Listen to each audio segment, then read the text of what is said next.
I bought this first journal of mine, which is so beat up now that the front and back cover are off it, back in January of 2020, a little over 4 years ago. I had no idea at the time what I was getting myself into. I thought I was just starting a good old-fashioned New Year's resolution because you hear everyone talk about how great of a habit journaling is. That years later, it would absolutely be essential to everything that's happened in my life. Truthfully, I wouldn't be here talking to you if it wasn't for this little notebook, if it wasn't for writing. It took me some time to get started, to build that consistency. I was on, then I was off. But once November 2020 came around, ever since then, I've been writing every single day without fail. And that writing practice has gone from just journaling to writing a newsletter to writing stream of consciousness every day on top of the journaling. You name it. It's essential to my life now. And when I think about why do I write? That's a question a lot of writers get asked, and oftentimes they'll say something along the lines of, I write to know what I think, which I don't disagree, but in the spirit of being different, and seriously, when I think about why I write, it's to show up for myself. Something I did not do a great job of. I didn't do at all, quite frankly, until I started to write. Because writing, you can do that anytime, anywhere. 2 a.m. in the morning when you can't fall asleep, on the subway, to work in the morning, even if it means, shakily writing while holding your journal or phone in the palm of your hand. Showing up, that's all it is. And for me and for so many people, showing up is so difficult. Because many of us aren't taught how. It sounds so simple. Show up for yourself. But in theory, in practice rather, it's a lot harder. And a lot of people, we use these terms, self-love, relationship with self and whatnot, but there's no tangible ways to approach it. But I've found that writing is that way. It's that way to build this relationship with, as Michael Singer describes, the voice, the roommate in our head, excuse me, is always there. That voice that is telling you or saying to you, oh, you're wearing that today? No, go change. Or it's your fault that mom and dad are fighting. That voice, that roommate, which you just can't seem to get rid of. And spoiler alert, you never will. But at least while we're going at this life thing, why not build a healthy relationship with it? But it's so difficult to build this relationship with this roommate in our head. It's not like an actual roommate, it's not like an actual person, a relationship with someone else, where you can sit across from them, you can ask them questions, you can feel their energy, you can tangibly get some feedback.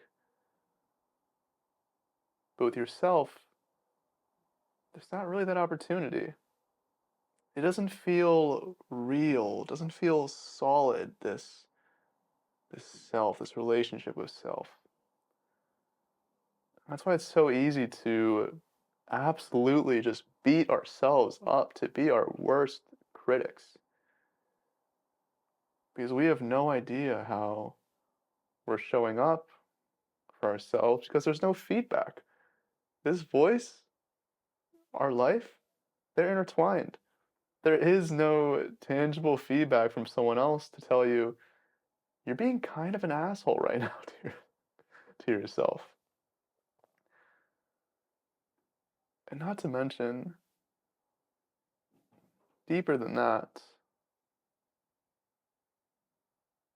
whether you realize or not, most of you probably don't, I definitely didn't, is what lurks beneath the surface in your subconscious. The skeletons in the closet that you've tucked away for years, if not your entire life.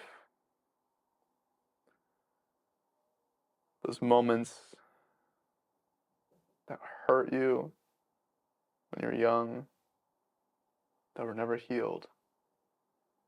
Those parts that just wanted to be loved, wanted to be held, but weren't. Those wounds, those stories we tell ourselves, those all go into how this roommate of yours speaks to you, how it affects how you show up for yourself, which affects how you show up in life.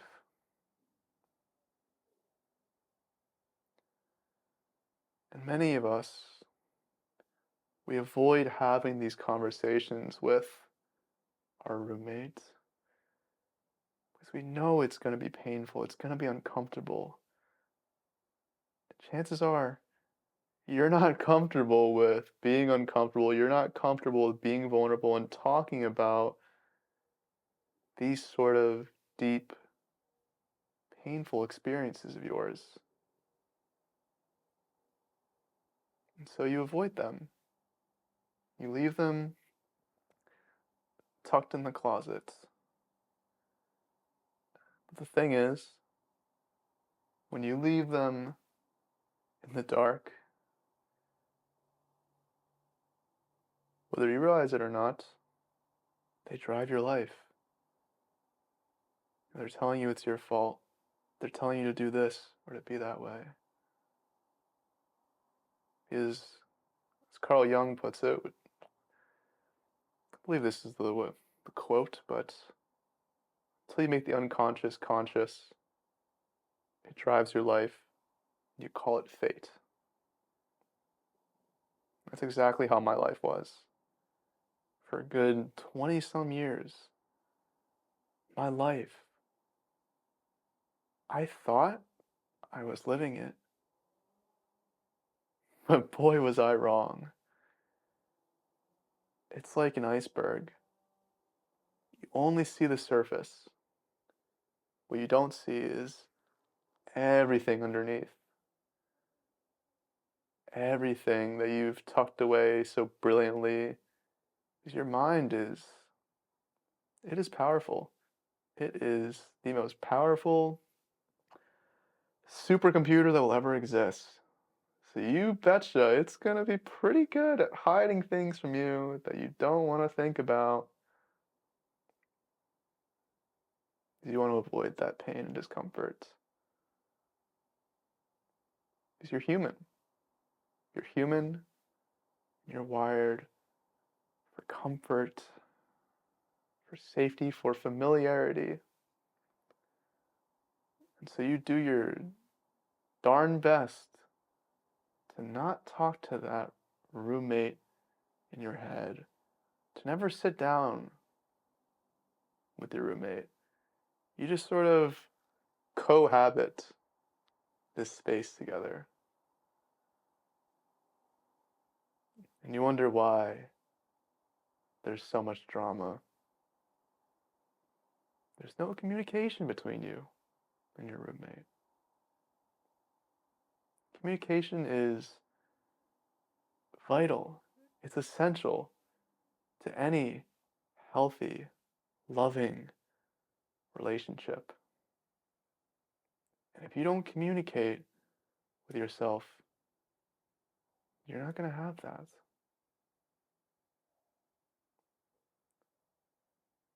And when you don't have this relationship with yourself, with your roommate, it reflects in your life.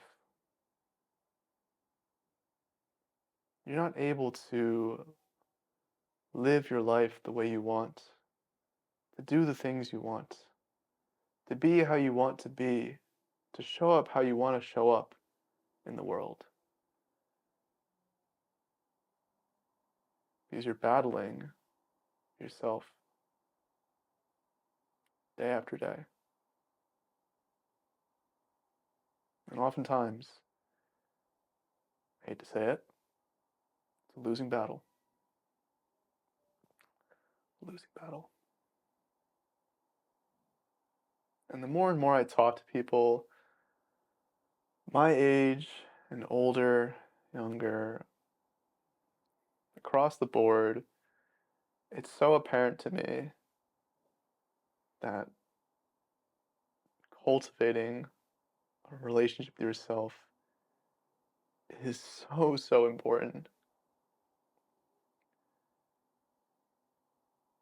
Because when I think about my own life and how I was when I bought this first journal and throughout it, compared to how I am now in life and how I write and how I show up for myself nowadays,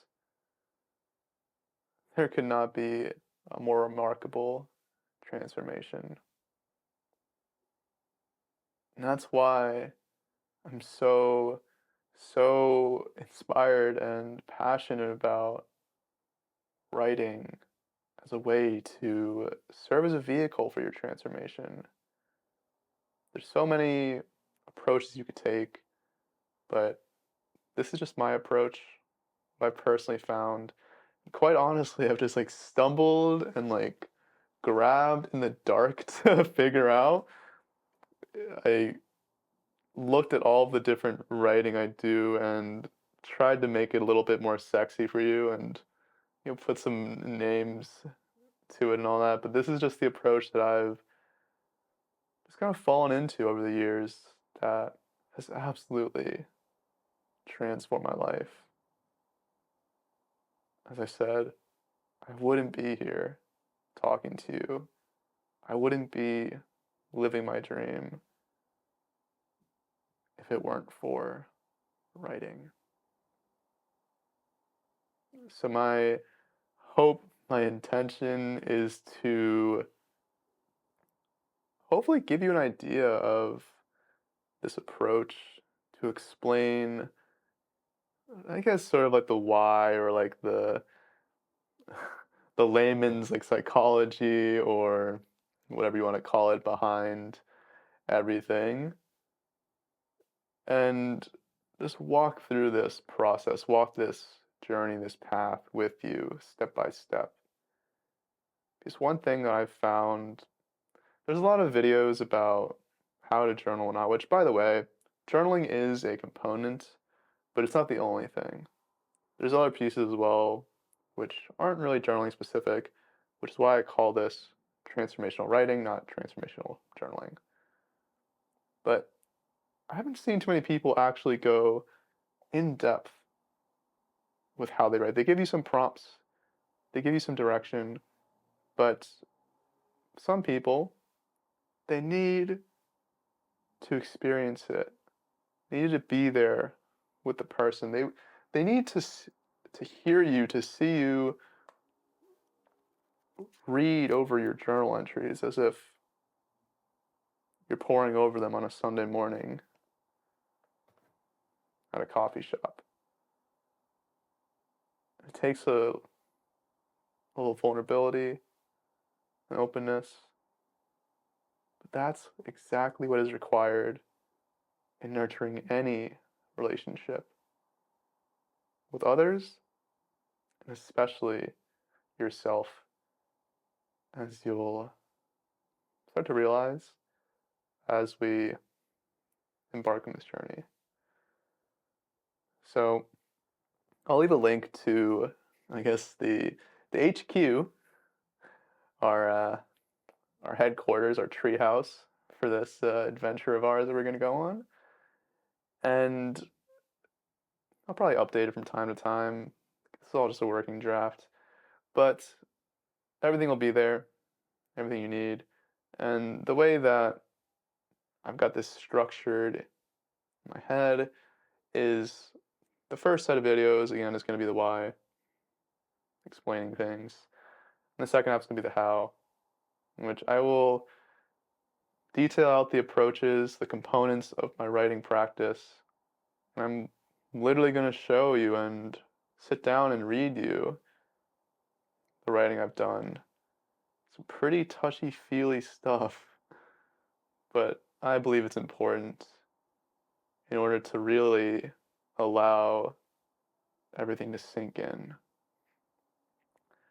So with that, I appreciate your time, and I'm so excited to bring this to you because truthfully, I've had this idea since November, but as I've been traveling around the world, dream of mine, it hasn't really been the most ideal situations to film and whatnot at all times, but now we're getting around to it. No excuses.